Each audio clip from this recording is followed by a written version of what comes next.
Magluto po tayo ngayon ng beef caldereta. Prituhin ko lang muna saglit tong patatas at saka carrot bago natin igisa yung karne.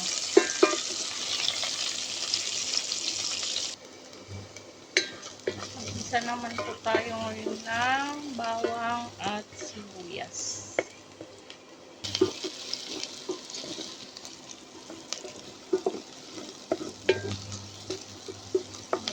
Tayo ng sibuyas at bawang para sa beef.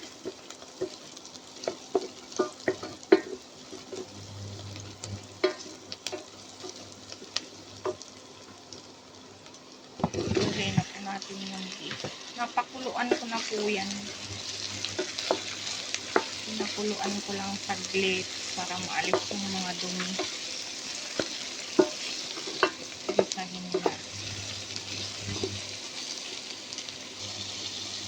Ayan guys, naglagay ako ng mga pampalasa, paminta, asin, tapos bay leaves, tapos naglagay din po ako ng magic sarap.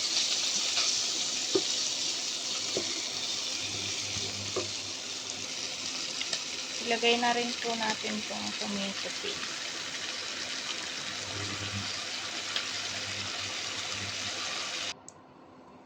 Ayan na po siya guys. Papakuluan lang po natin siya hanggang sa lumambot. Tsaka maigana yung sabaw niya.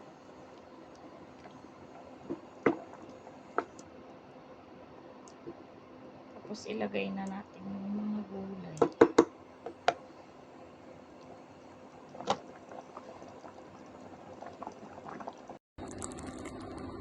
Ayan na po siya guys. Nilagay ko na yung mga gulay niya, patatas, bell pepper at saka carrots.